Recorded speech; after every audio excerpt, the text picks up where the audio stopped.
Please close the eyes for a moment. Let us remember God and the Masters and offer our prayers. Om Sahana Vavatu Sahano Bhunaktu Sahaviryam Karavavahai Tejasvinavadhitamastu ma vidvishavahai. Om Shanti Shanti Shanti. May the Divine protect us all.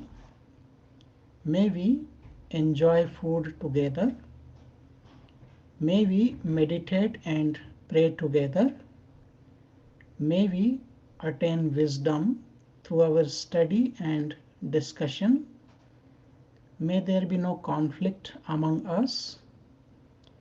May there be peace within and everywhere. Om. Amen. I bow to one formless God. I bow to all the saints and sages of all times and places. I bow to the lineage of Kriya Yoga Masters. And I bow to living power of God within you all.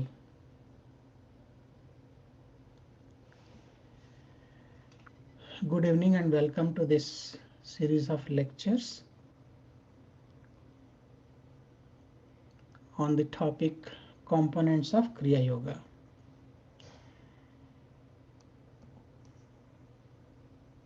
We are thankful to all the masters and especially Sage Patanjali for teaching us the science of yoga to live a happy life, healthy life, and ultimately attain the goal of our life. In our previous class, we discussed about 3 types of Kriya practice. There are 3 types of students, and according to the level of student, these 3 practices are recommended. Yoga means samadhi, and how to attain samadhi? The first step is to stop the thought patterns which are constantly arising in the lake of our mind. How to do that? So there are 3 different practices. Manda Adhikari, for those who are beginners, we call them Aruruksha. Arurukshu, for them all the 8 limbs of yoga are recommended to be practiced, which includes Yama, Niyama, Asana, Pranayama, Pratyahara, Dharana, Dhyana and Samadhi. And those who are Madhyam Adhikari, Yunjaman, means those who are medium student who already have practiced Yama Niyama, for them only 3 things are recommended in the second book and first sutra, Tapa, Swadhyaya, Ishwar Pranidhana. So with these 3 together, they can attain the state of Samadhi.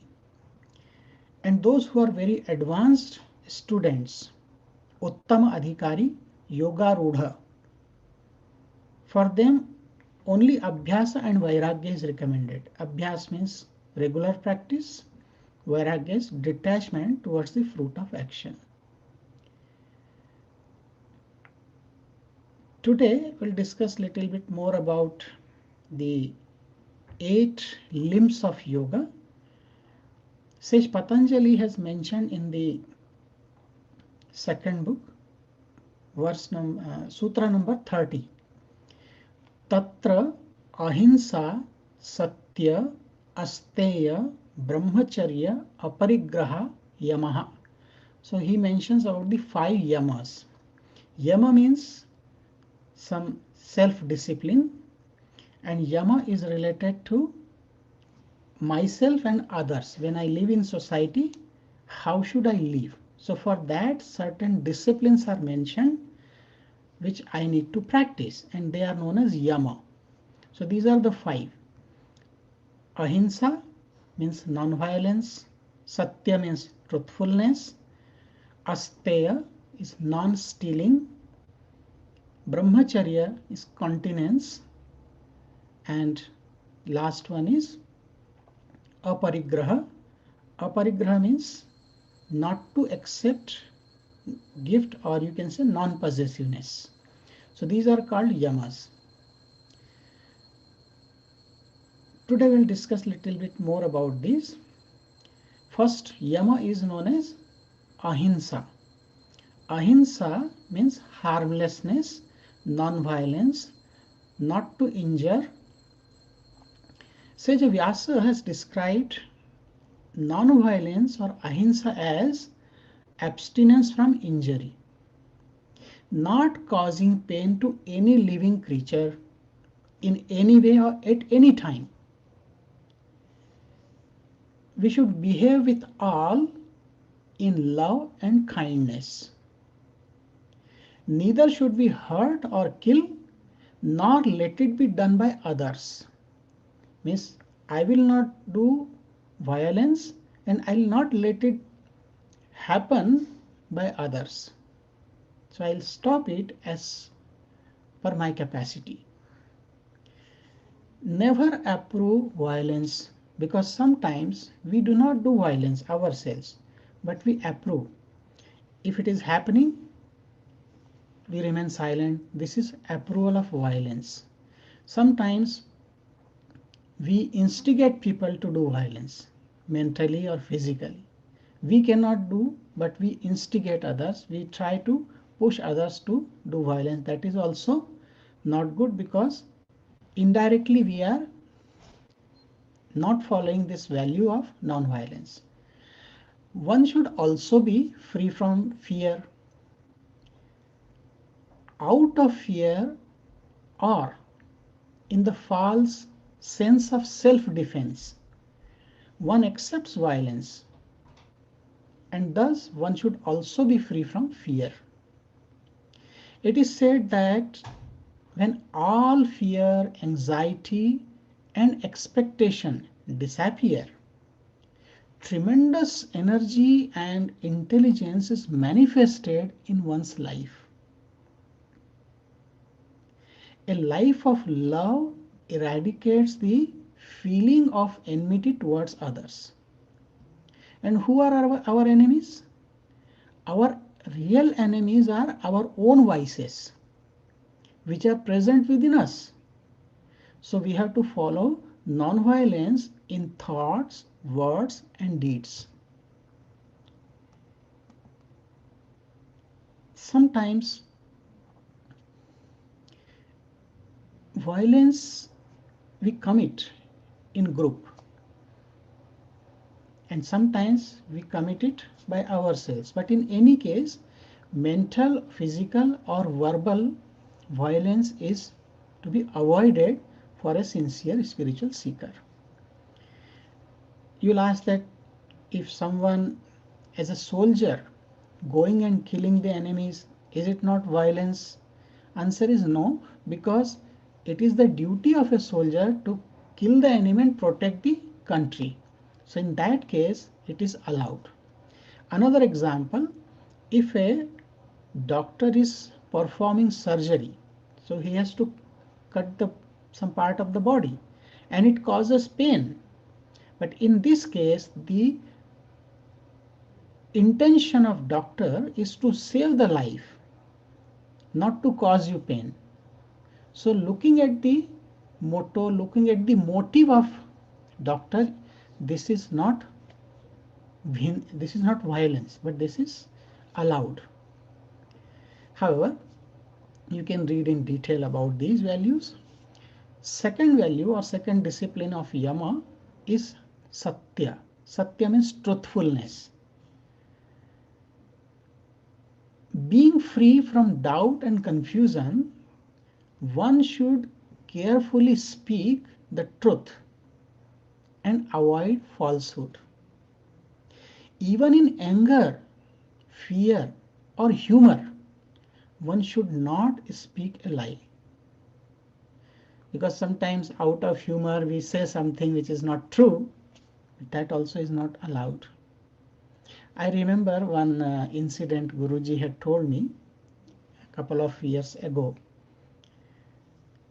He said that in the beginning, when he was going to teach Kriya Yoga, guiding meditation back in India before coming to USA, one day he was staying in one family, and a little girl was there in the house, and Guruji was having some, keeping beard. So this little girl asked that, Baba, oh, why your beard is growing? Why don't you shave? So it's a little girl.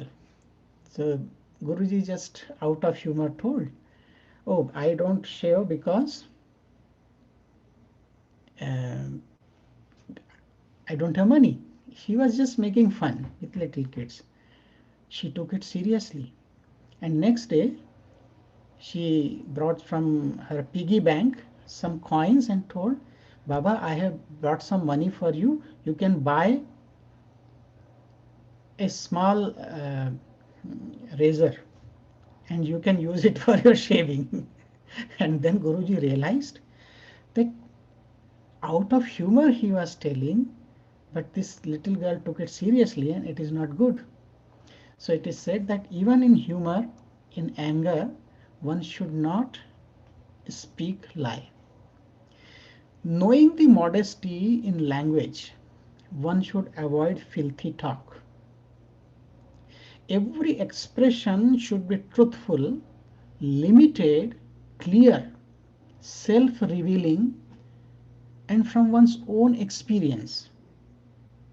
Never utter any word to hurt others. To tell a lame as lame is to humiliate. Never hurt others' feeling, especially when we say something, we should be very careful. And that's why Gurudev, Baba Hariharananji used to say, you should think 100 times before you speak. Knowingly or unknowingly, we hurt many people with our words. So speak truth. Third discipline is asteya. This word has come from stena. There is word in Bhagavad Gita, bhunjate te tvagam papa yo bhungte stena evasa. Means one who is cooking food for himself only and enjoying, means not sharing with others, is earning sin. So sin here it is like vices. However, asteya means non-stealing. Asteya means non-misappropriation. Greediness creates the desire to accumulate, to possess, and to hold. Freedom from greediness is non-stealing. In one way or other, we all are greedy. Some are greedy for name and fame, some are greedy for money, some are greedy for power and position. So everybody has some greed. We have to be free from this greediness, and that's how we can be established in this value or discipline of non-stealing. Out of greed, we keep more for ourselves, which is also stealing. It is not only lack of greed, it also includes right attitude to life and possession. When people possess more than what they need, it is also called stealing. That is why in the society there is imbalance. Because somebody is hoarding lot of money and other people are poor. So there is unequal distribution and it creates unhappiness, discrimination. whatever we need, God has provided us. We can keep little bit, and whatever we don't need, we can share it with others. But keep on accumulating is not good, because this is also stealing. People want to possess more because of attachment and thinking that these things will be useful in future. Non-stealing is not a state of physical activity. Thinking of possessing more or having greed or speaking about it is also stealing. Real state of non-stealing is freedom from desire. Sometimes people steal the ideas from others, and nowadays because of internet it is very much possible, and then that's how it came the copyright. However, stealing means be free from greed.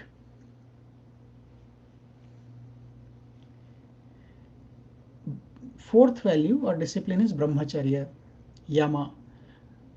Brahmacharya means continence, celibacy. One should not waste one's vital energy.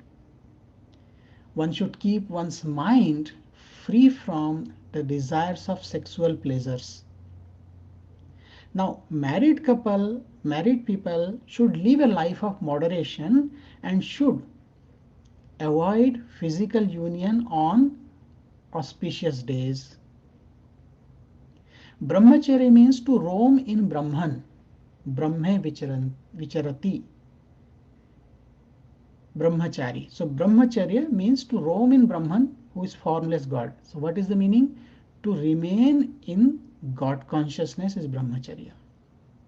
So in thought, in word and in action, one should always remain in God consciousness, and that is the value, or that is the vow of Brahmacharya.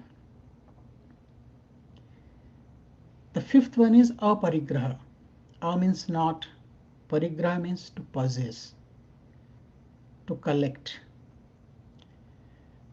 to earn, to purchase, to preserve, and to protect the articles or objects brings misery in life. Because simple life becomes complicated. To earn, to purchase, to preserve, and to protect the objects brings misery. Along with this, there is fear of loss and damage also. It also leads to attachment. Considering all these vices carefully, one convinces oneself that there is no need of such things. It is non-possessiveness or aparigraha. It also implies non-acceptance of gifts and freedom from greed. Spiritually, it also means to give up the relationship with the body. So becoming free from attachment, aparigraha, not to possess. I remember when I was a brahmachari in Balighi ashram. Once a disciple who worked in National Bank, he used to visit our ashram very often. So one day he visited, it was I think January 2nd. So I used to take notes when Guruji was taking classes or whenever he was speaking. So I used to make notes. And this disciple, he came and he told me, he gave me a journal. We call it diary, to write. A thick journal he gave me. Baba, this is for you because you write, so you need it. I said, Baba, I don't need it because I already have one. I'm using it. I don't need it. And he said, no, I have brought it for you. Naturally, as a brahmachari, we follow all these disciplines. So I told him that, Baba, you can give this journal to Guruji, because whatever comes to me, it belongs to Guru. And till today, whatever comes to me as a gift, whether it is money or anything, any object, I don't keep it for myself. I give it to Guruji most of the time. So I said, give it to Guruji. And he said, I already have given one to Guruji and it is for you. I was hesitant, but he said, Baba, no problem. I can keep it because you are writing, you need it. I kept it hesitantly, and after half an hour, I went to Guruji's room and I gave it to Guruji that Baba, this disciple has brought this journal, so I'm giving it to you. And Guruji was very tough in those days because I was under training. So he looked at me and said, why did you accept it? I was silent. I said, Baba, I didn't want to. Why did you accept it in the first place? Justify. And when I started telling, Baba, he forced me, I don't want to listen. Why did you accept it? So I was silent. And after I was sitting there.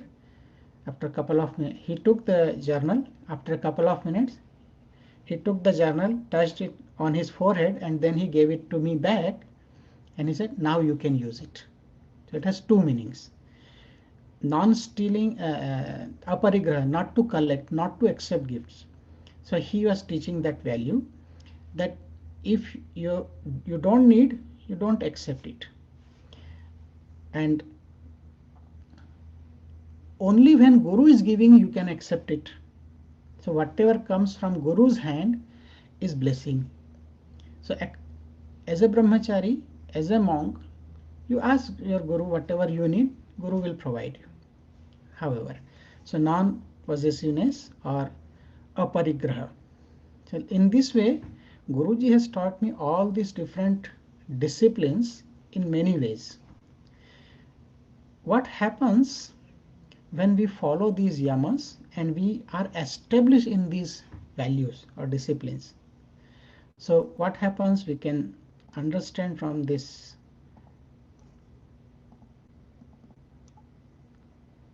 slide. When we are established in non-violence, then what is the result? There is no hostility in his presence. Means even the ferocious animals forget their nature.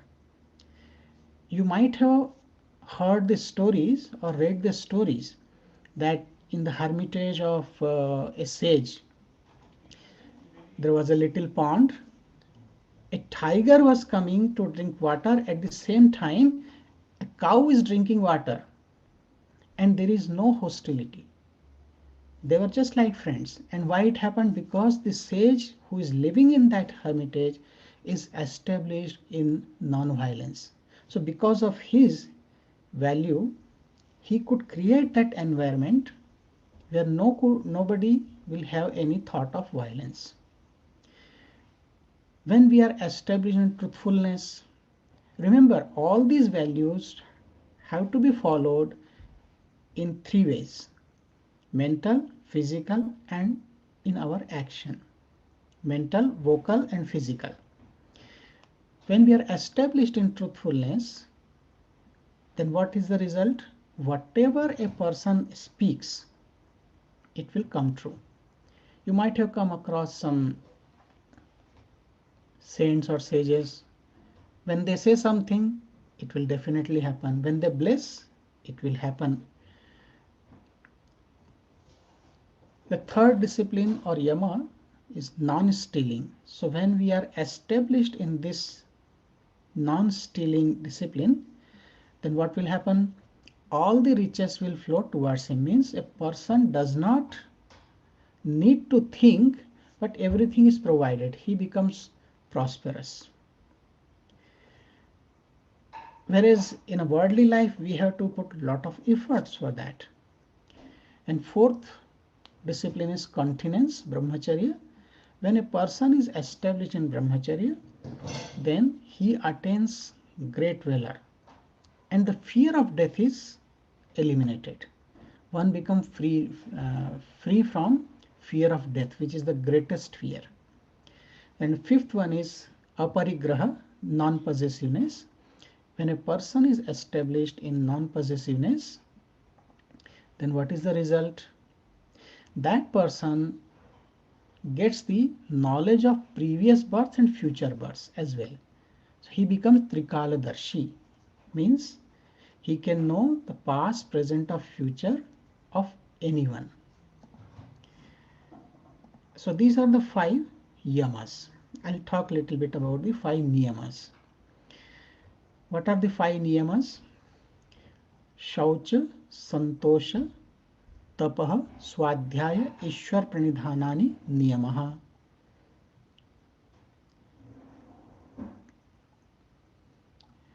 Shauch means purity. Santosh is contentment. Tapah is austerity. Swadhyaya means self-study. And Ishwar Pranidhana means self-surrender or complete surrender to God. So these 5 constitute the vows of observances known as niyama. Niyama is related to myself, whereas yama is related to myself and other. So these 5 also we have to follow. Purity, contentment. Now first one is called Shaucha. Shaucha means purity. Purity or cleanliness is the stepping stone to spiritual life. Purity is divided into 2 groups, external purity and internal purity.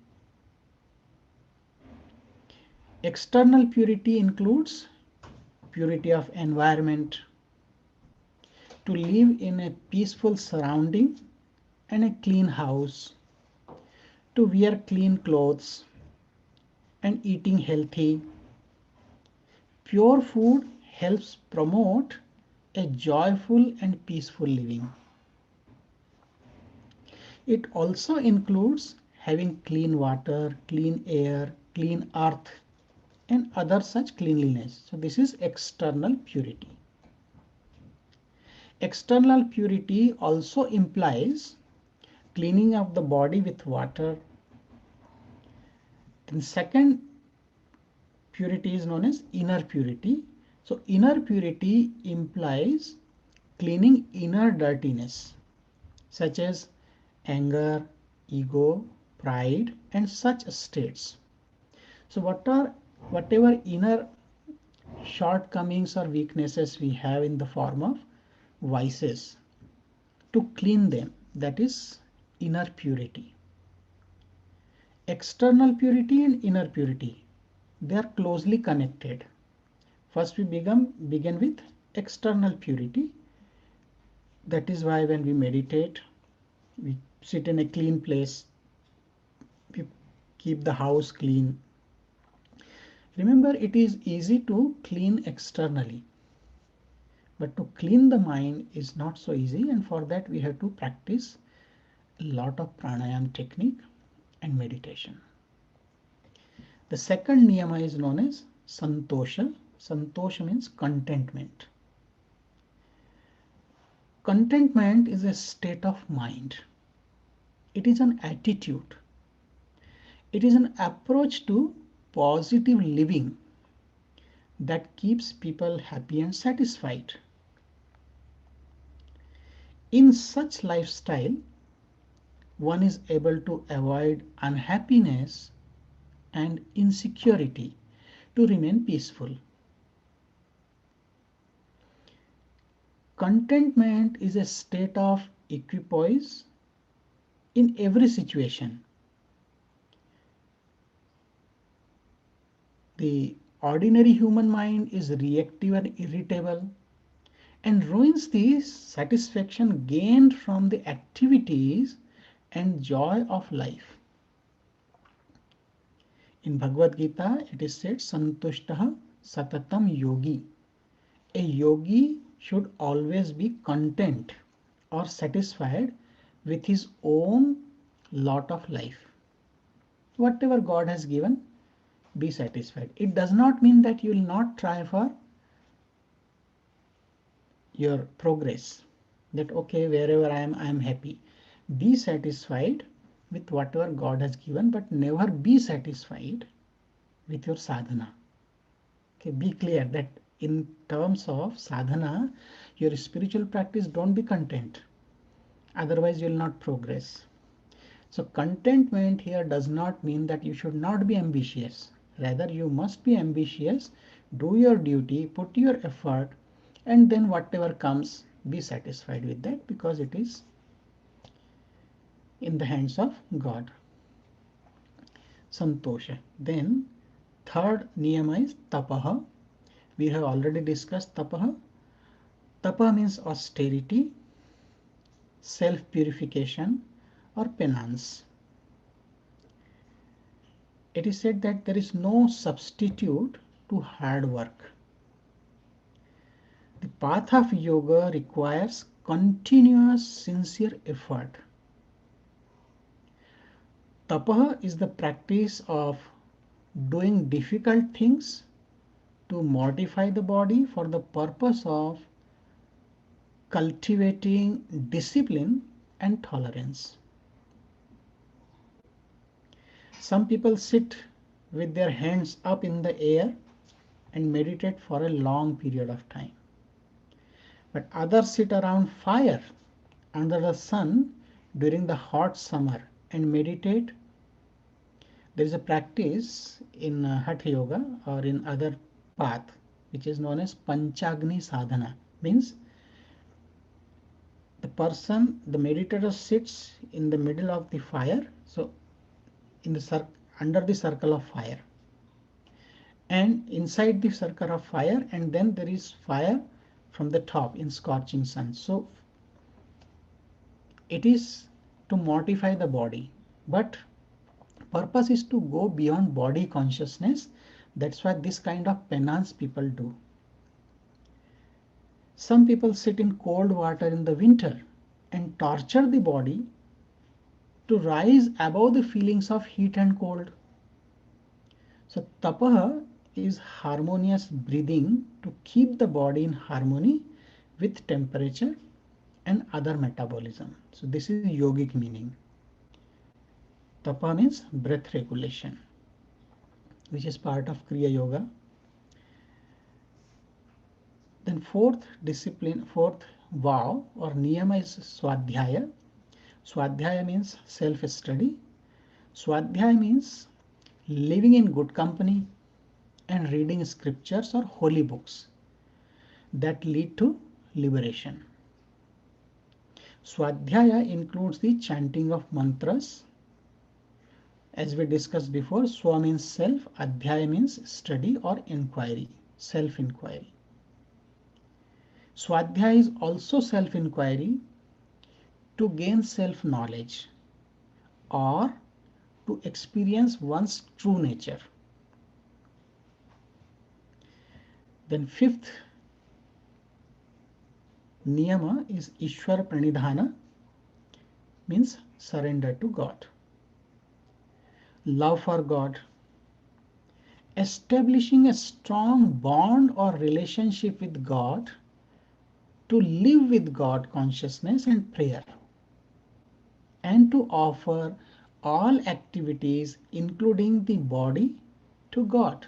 That, oh God, this body you have given to me, but this is your body. The breath you have given me, this is your breath. The food you have given me, this is your food. I am offering it to you. So that is also Ishwar Pranidhana. These are all considered different modes of surrendering to God. Surrendering to God brings quick evolution and leads to realization. Now again question comes, what happens when we are established in these values of niyamas? Shaucha, Santosha, Tapaha, Swadhyaya, Ishwar Pranidhanani, Niyamaha. So these are the 5 niyamas. Now when we are established in these values, Shaucha, first one is purity. When one is established in internal and external purity, then what happens? The person develops indifference towards the body, non-attachment, and there is fitness for cheerfulness, and person gets better sense control. Second is santosha or contentment. When a person is established in contentment, then there is unexcelled happiness, means unparalleled, or in other words, you can say supreme happiness. That person always remain in joyful state. Third one is tapah. When one is established in tapah, so all the impurities are destroyed, body and sense organs attain perfection. That's why you see, as you practice Kriya Pranayama, so the more you practice pranayama technique, your impurities are eliminated. Lahiri Mahasaya said, Pranayama dahet malam. By practice of pranayama, all the impurities are destroyed, and we get better sense control of the senses and over the control over the body. The fourth one, swadhyaya. When a person is established in self-study, swadhyaya, then that person attains union with the desired form of divinity. Some people worship divinity in a form like Lord Ganesha, Mother Durga, Lord Shiva, Lord Krishna, and so on, or even Lord Jesus. So any desired form or presiding deity you have, when you are established in self-study or swadhyaya, you achieve union with that form of divinity. Then fifth one, Ishwar Pranidhana, surrender to God. When a person is established in surrender to God, Ishwar Pranidhana is complete, perfect, then Samadhi is attained. So these are the result of following niyamas, 5 yamas and 5 niyamas. As we discussed that a beginner has to practice all from yama, niyama, asana, pranayam, pratyahara, dharana, dhyan, samadhi. Yama and niyama I told you. Asana, you know, asana means posture.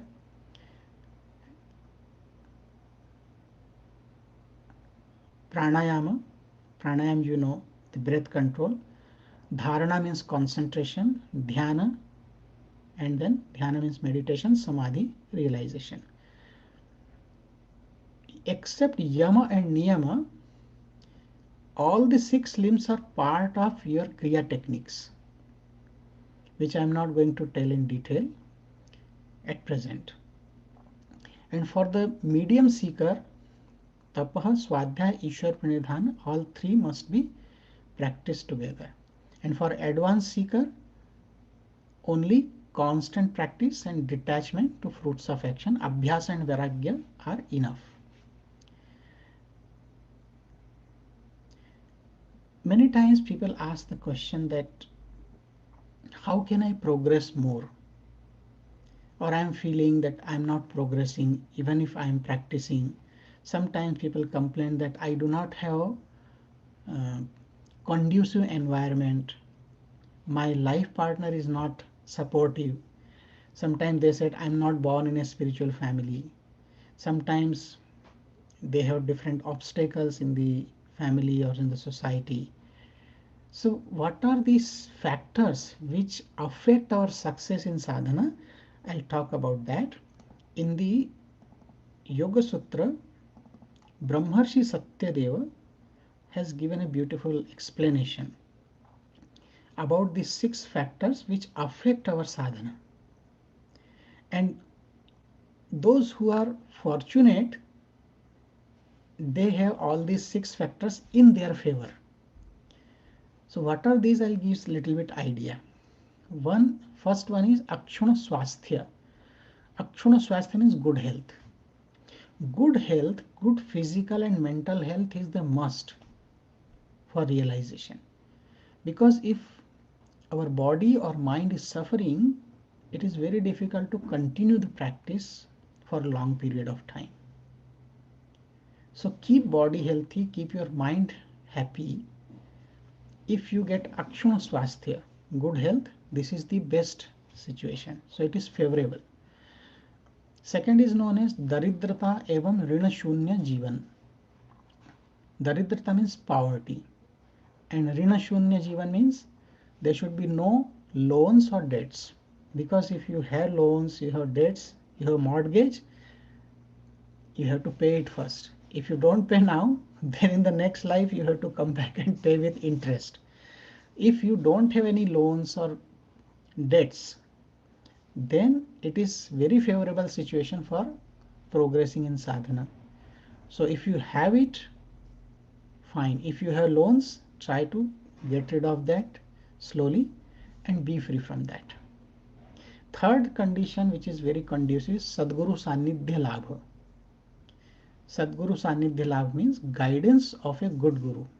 Good means realized master. There are many teachers, but if we can get the guidance of a realized master as we have in Kriya lineage, then our sadhana will be much better, and also there is guarantee that we will reach the goal of realization. The fourth condition or factor affecting sadhana is Anukul Parivar, supportive family members. Remember, if your partner is also practicing Kriya, it is easy that you both will progress very quickly. But if one is not supportive and other one wants to meditate, there will always be some conflict.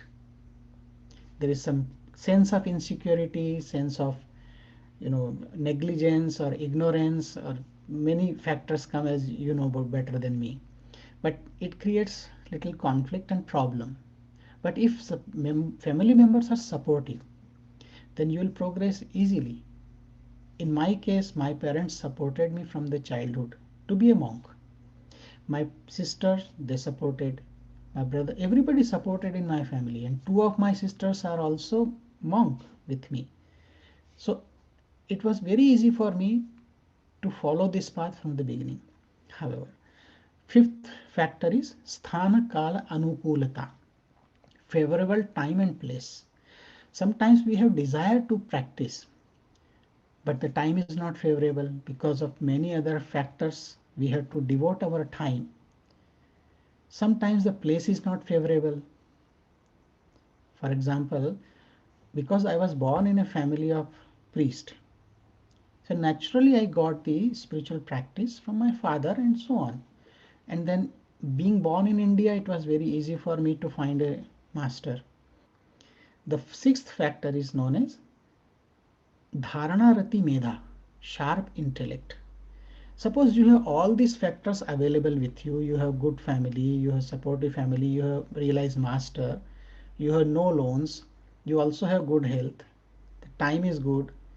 But even then, if your mind is not stable, you cannot make best use of all these factors. So Dharana Rati Medha means you should have sharp intellect, means you should have this intense desire to learn and progress. So these are some factors which affect our sadhana or spiritual practice. So this is, we discussed about Yama Niyama. It's almost time, so let me give you a quick summary of the talks, what we have discussed.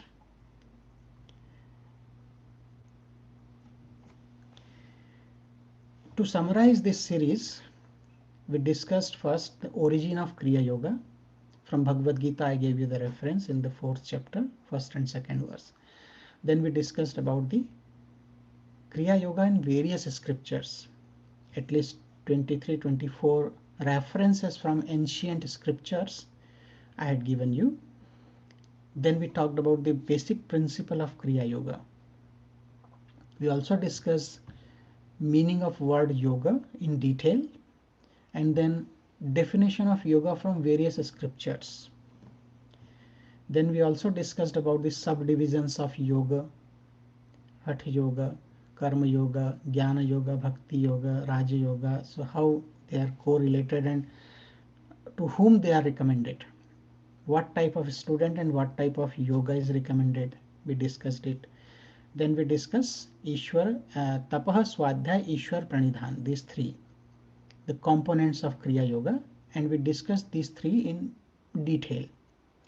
Tapa means austerity, Swadhyaya self-inquiry, Ishwar Pranidhan complete surrender to God. Then we also discussed from Yoga Sutra Patanjali the purpose of Kriya Yoga, to attain real self-realization and to eliminate the physical and mental miseries.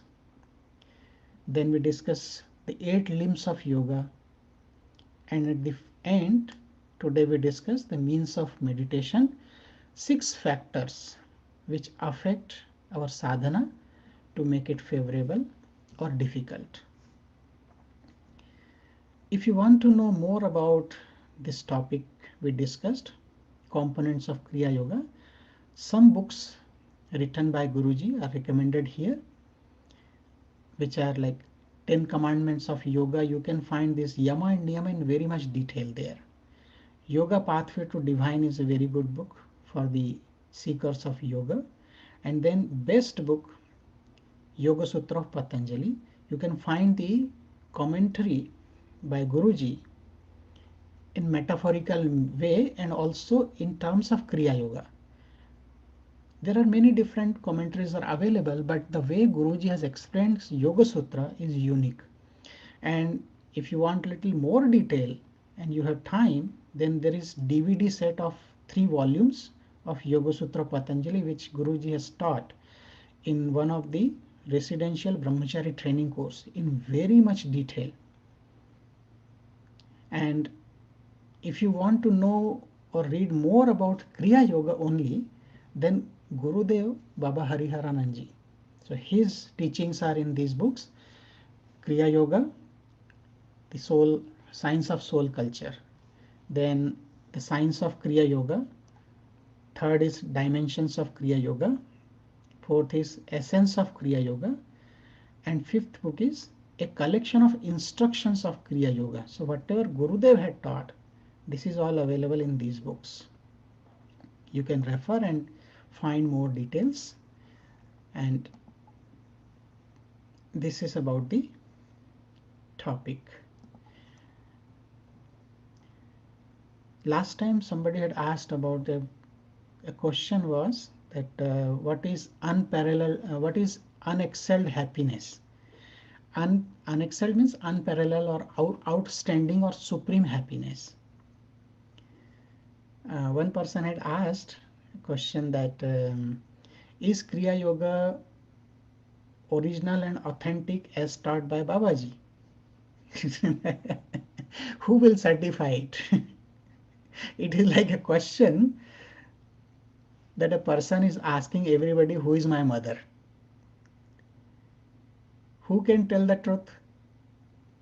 If you say the doctor who helped in delivery of the baby, but the doctor can also give false testimony. The only person who can certify this truth is your own mother only. In the same way, your guru can certify that this is the original technique. Remember, Guru is not an ordinary human being. He is personification of God. So there is no question of doubt what he is telling. When my master said this is the same technique which Babaji taught, so it is the same technique. There is no more question or no more doubt. However, and for example, if I say yes, this is the original technique, this is the same technique, will you accept it? And if I say no, then will you accept it? So don't go for that. Remember, whatever God has given, this is all his blessings. But still I'm telling this is the same technique as taught by Babaji and onwards. Someone is asking why there are so many different lineages of Kriya Yoga. Are those connected? Is this the same technique? Again, same technique. Is there any difference in technique from other branches? So my answer is, what happens when a tree starts growing up? So once the tree grows, there are many branches, and all these branches, they are growing in different direction, but the trunk is same. So also different branches of Kriya Yoga are there from the time of Lahiri Mahashay, Sanyal Mahashay, Sri Yukteswar ji, and so on. So branches are there. All the branches belong to the same tree. So there is no difference. And as far as I know, the basic techniques of Kriya Yoga are same. They all teach basic techniques and there may be little variations, but the basic techniques are almost same. However, whatever you are learning, sincerely practice it and it will give you self-realization. There is no doubt. Kriya Yoga is Kriya Yoga. So these were some questions I got.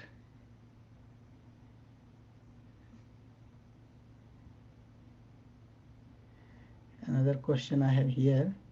Citing the means of meditation may give someone an excuse not to follow the spiritual path.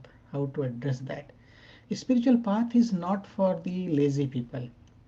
Spiritual path, I mentioned just these factors just to motivate you that even if you don't have these, it doesn't mean that you will not progress or you will not practice.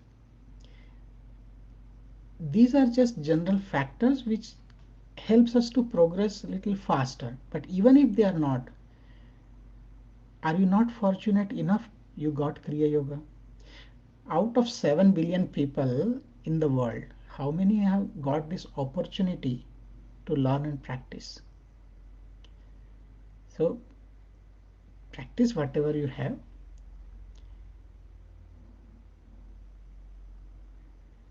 Could you please explain what abhyasa is required for advanced seekers? Abhyasa, one meaning of abhyasa is whatever you have learned, practice it. If you got a mantra, practice it. If you got a technique, practice it. So abhyasa here is Kriya technique because we are practicing Kriya. So for an advanced seeker, just to continue the technique without fail, this is abhyasa. Not that, okay, today is too cold, so I don't want to practice. Today I'm too tired, so I'll practice tomorrow. That attitude should not be there. Then it is not abhyasa, it is simple practice. But when we say abhyasa, which is like continuous uninterrupted practice. So what to practice? Whatever your teacher has taught. So we have got technique of Kriya Yoga. We have to practice it. I have seen Gurudev in his 80. He was when I met him 84, 87 years old, and I saw he was bedridden because of some health issues because his right side was paralyzed at one time. He took some disease from his disciple Baba Hariharananji and he suffered. So doctor had told not to lie down and he could not stand. But I saw him practicing Mahamudra in bed itself. So for advanced seeker, abhyasa is must. Even after realization, Gurudev continued his practice. So this is abhyasa.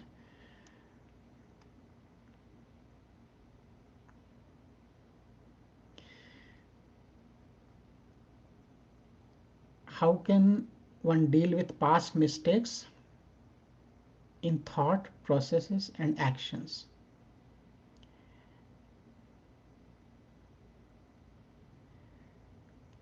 Look, mistake is, Gurudev had told, mistake is for mistake, or mistake is not for mistake, it is for correction. That means, what is mistake? If we commit a mistake and we realize it, just bury the past and move forward. How? Gurudev said that pray to God, pray to Gurus. That, oh God, oh Master, I committed that mistake. You can sit down in front of Gurudev or in the picture of your Master and tell that, Baba, consciously, unconsciously, knowingly, unknowingly, I committed this mistake and I'm really sorry. Please forgive me and leave it there. Leave it with Gurudev and make a promise that you will not repeat it, because mistake is only once. If we knowingly commit the same mistake again and again, then it becomes a crime. However, so give it to Gurudev, give it to God, that oh God, it has happened. Please forgive me. I'm leaving it with you and make me free from this. Remember, prayer from the core of the heart really affects. Otherwise, external techniques may not help you so much. But from the inner core of the heart, when you pray, that will immediately bring you out of that mode of committing mistakes and even make you uh, make you free from guilt consciousness. However, how do I overcome a bad decision I made many years ago? I am unable to overcome the regret. It happened many years ago.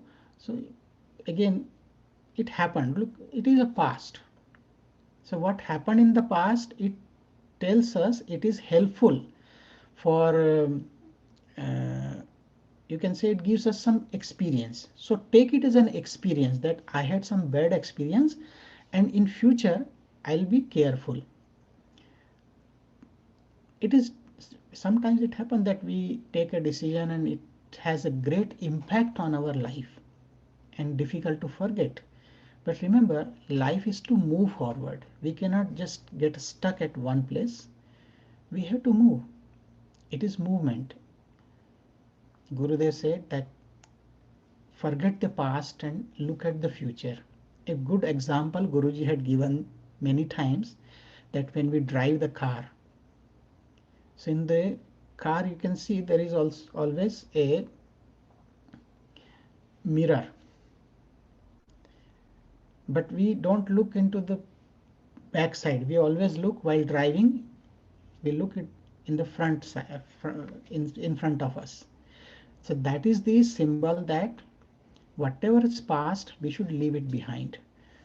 Pray to God and Master. I will also pray for you to be free from that. What is the connection between yoga, Panchakosha of Tetri Upanishad? Panchakosha, the five sheaths, and these five sheaths are directly correlated with our chakras. When we are practicing this Kriya Yoga technique, it helps us to activate and keep these koshas or sheaths healthy. It is a very interesting topic. I have complete retreat and slides on this. Maybe in some of the program, I can take that retreat. So I'll note it down. And this complete connection between yoga and Panchakosha, I explained there in detail. I think it is a retreat for at least 6 hours. So I'll take up that topic in future. I'll note it down. Thank you. Well, so we are already beyond time. So there is not much time left for our meditation. Still, 2 minutes we'll meditate as our rule. Okay, so let us close the eyes for a moment.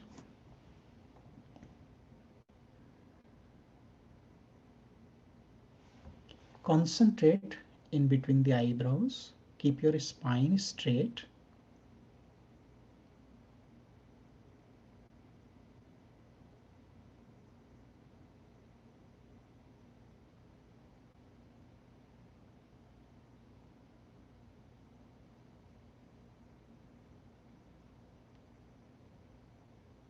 Just watch your breath,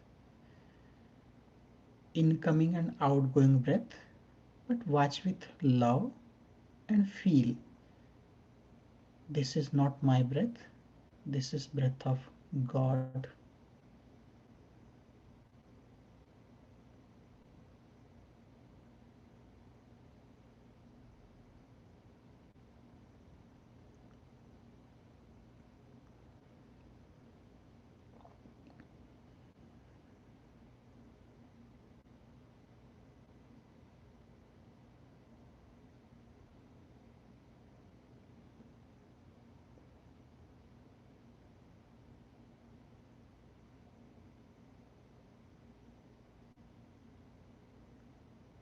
You can feel the breath becomes regular and rhythmic.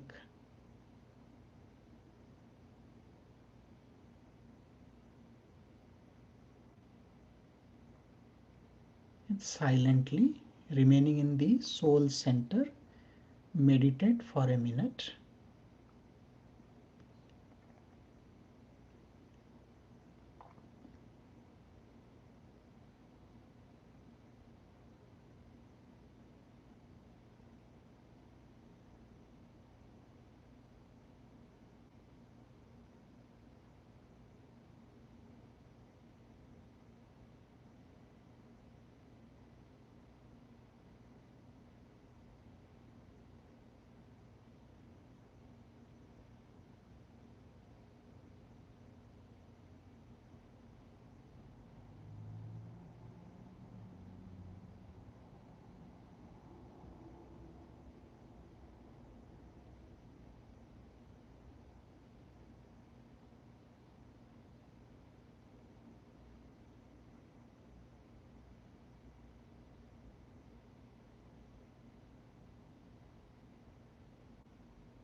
Always maintain this state of peace, bliss, and joy. Meditate regularly. I am praying to God and Masters for the entire creation and all of you.